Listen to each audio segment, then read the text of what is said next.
Bagaimana kabarnya hari ini? Tetap sehat dan selalu jaga kesehatan. Baiklah student teacher, untuk pembelajaran hari ini kita masuk di tema 4, subtema 1, PB1. Baiklah, untuk lebih jelasnya pembelajaran kita hari ini, silakan disimak pembelajaran yang teacher tampilkan. Student teacher, pada pembelajaran kali ini kita akan belajar tentang organ peredaran darah pada manusia dan fungsinya. Sistem peredaran darah pada manusia meliputi darah dan alat peredaran darah. Darah berfungsi mengangkut dan mengedarkan oksigen dan sari makanan. Darah terdiri dari dua komponen, yaitu plasma darah berupa cairan darah yang berfungsi mengedarkan sari-sari makanan dan hormon ke seluruh tubuh. Sel darah padat terdiri dari sel darah merah yang disebut eritrosit, berwarna merah karena mengandung hemoglobin atau Hb yang berfungsi mengikat gas pernafasan, yaitu O2 dan CO2. Kemudian sel darah putih atau leukosit berfungsi membunuh kuman dan menghasilkan antibodi. Yang ketiga adalah keping darah yang disebut dengan trombosit, berperan dalam pembekuan darah. Alat peredaran darah. Yang pertama adalah jantung. Jantung merupakan organ yang sangat penting bagi tubuh. Jantung manusia terletak di dalam rongga dada agak sebelah kiri. Ukuran jantung orang dewasa kurang lebih sekepalan tangan orang tersebut. Berat jantung kira-kira kurang lebih 300 gram. Jantung berfungsi untuk memompa darah ke seluruh tubuh. Di dalam darah terdapat oksigen dan zat makanan yang diperlukan untuk metabolisme tubuh. Metabolisme adalah segala proses pembentukan dan penguraian zat di dalam tubuh. Darah yang dipompa oleh jantung juga membawa hasil metabolisme seperti karbon dioksida untuk dibuang ke luar tubuh. Mengalirnya darah yang dipompa oleh jantung di dalam tubuh disebut sistem peredaran darah. Sistem peredaran darah manusia terdiri atas jantung, pembuluh darah, dan darah. Jantung berfungsi untuk memompa darah ke seluruh tubuh. Jantung terdiri atas 3 bagian, yaitu perikardium, yaitu pembungkus jantung, miokardium, otot jantung, endokardium, pembatas ruang jantung. Jantung mempunyai bagian-bagian beserta fungsinya. Yang pertama adalah serambi kanan. Serambi kanan berfungsi untuk mengalirkan darah yang kaya dengan CO2 atau yang kita sebut juga dengan darah kotor dari seluruh tubuh ke bilik kanan. Yang kedua, serambi kiri mengalirkan darah yang kaya dengan oksigen atau darah bersih dari paru-paru ke bilik kiri. Yang ketiga, bilik kanan berfungsi memompa darah yang kaya dengan karbon dioksida atau CO2 ke paru-paru. Dan yang keempat, bilik kiri berfungsi memompa darah yang kaya dengan oksigen ke seluruh tubuh. Bilik memiliki otot yang lebih tebal daripada serambi karena kerja bilik lebih berat daripada serambi. Antara serambi kanan dan bilik kanan terdapat katup tricuspidalis. Antara serambi kiri dan bilik kiri terdapat katup bicuspidalis. Kedua katup ini berfungsi mencegah darah mengalir kembali ke serambi. Cara kerja jantung.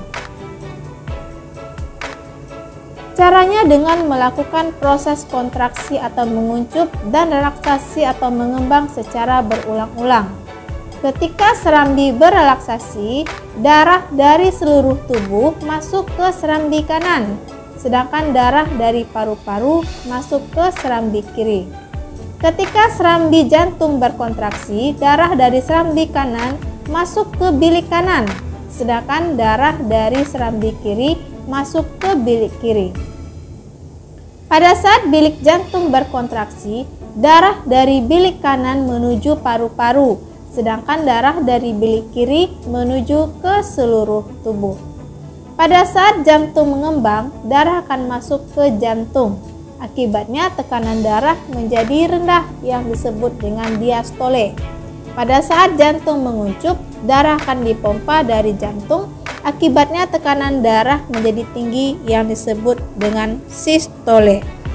Tekanan darah orang normal antara 120 mmHg pada sistole dan 80 mmHg pada sistole. Tekanan darah dapat diukur dengan alat yang disebut dengan tensimeter atau sphygmomanometer. Jantung yang berkontraksi dan berelaksasi dalam satu periode menimbulkan denyut jantung dan denyut nadi. Denyut jantung dapat dirasakan pada pergelangan tangan, leher, dan pelipis. Alat pemeriksa denyut jantung adalah elektrokardiograf. Grafik hasil denyut jantung adalah elektrokardiogram. Denyut jantung setiap orang berbeda. Faktor yang mempengaruhinya yaitu usia, kesehatan, berat badan, aktivitas, dan jenis kelamin. Pada anak-anak, jumlah denyut nadi adalah 90-100 setiap menit.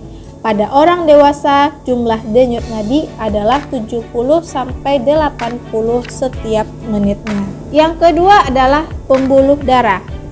Pembuluh darah adalah saluran untuk mengalirkan darah dari jantung ke seluruh tubuh atau sebaliknya. Berdasarkan arah aliran darah, pembuluh darah ada 3 macam, yaitu 1. Pembuluh nadi atau arteri adalah pembuluh yang mengalirkan darah yang keluar dari jantung. Dibedakan menjadi 3, yaitu aorta, merupakan pembuluh nadi yang keluar dari bilik kiri. Arteri merupakan cabang dari aorta. Arteriola merupakan pembuluh nadi yang berhubungan dengan kapiler.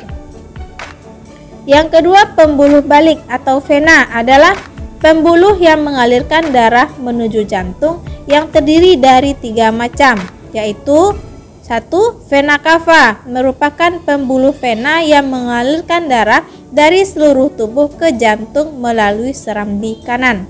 Yang kedua, venula merupakan pembuluh vena yang berhubungan dengan kapiler. Yang ketiga, vena pulmonalis merupakan satu-satunya pembuluh vena yang mengalirkan darah bersih dari paru-paru menuju ke serambi kiri. Yang ketiga adalah pembuluh kapiler, yaitu pembuluh darah yang sangat halus. Pembuluh kapiler menghubungkan antara pembuluh arteri dan vena.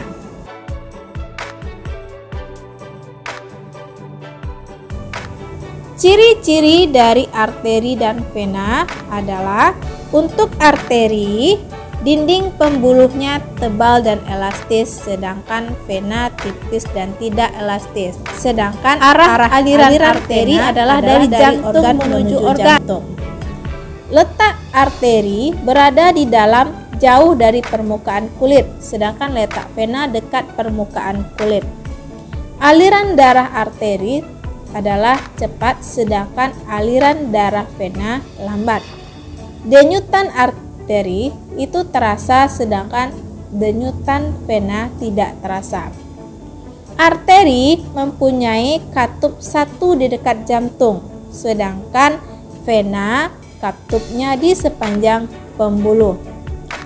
Tekanan darah pada arteri adalah tinggi, sedangkan tekanan darah pada vena rendah. Fungsi arteri adalah membawa darah bersih kecuali arteri pulmonalis, sedangkan fungsi dari vena adalah membawa darah kotor kecuali vena pulmonalis. Pembuluh nadi yang terbesar disebut dengan aorta. Pembuluh balik yang terbesar yaitu atas dan bawah. Proses peredaran darah. Peredaran darah manusia merupakan peredaran darah tertutup. Pada peredaran darah tertutup, darah selalu mengalir dalam pembuluh darah. Selain itu, darah beredar melewati jantung 2 kali sehingga disebut peredaran darah ganda. Peredaran darah ganda meliputi peredaran darah kecil dan peredaran darah besar. Peredaran darah kecil yaitu darah yang mengalir dari jantung, yaitu bilik kanan, menuju paru-paru dan kembali lagi ke jantung, yaitu di bagian serambi kiri. Peredaran darah kecil, darah yang menuju paru-paru mengandung karbon dioksida, sedangkan darah yang kembali ke jantung mengandung oksigen. Peredaran darah besar yaitu darah mengalir dari jantung, yaitu bilik kiri, menuju seluruh tubuh dan kembali lagi ke jantung ke serambi kanan. Baiklah student, selanjutnya kita akan belajar tentang pantun. Pantun merupakan salah satu seni merangkai kata. Pantun dapat digunakan untuk mengungkapkan perasaan seseorang mengenai suatu kejadian atau peristiwa yang dialaminya.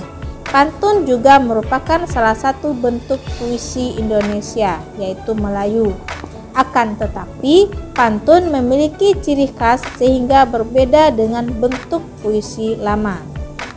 Bacalah contoh pantun berikut ini. Bermain di taman dengan akur, bersama teman naik cungkat jangkit. Mari kawan kita bersyukur, menjaga kesehatan sebelum sakit. Untuk baris pertama dan baris kedua itu disebut dengan sampiran. Sedangkan baris ketiga dan keempat itu disebut dengan isi. Bagaimana student teacher? Sudah mengerti dengan apa yang sudah teacher terangkan tadi? Mudah-mudahan walaupun kita belajar di rumah tetap semangat. Dan sampai jumpa di pembelajaran selanjutnya. Goodbye student.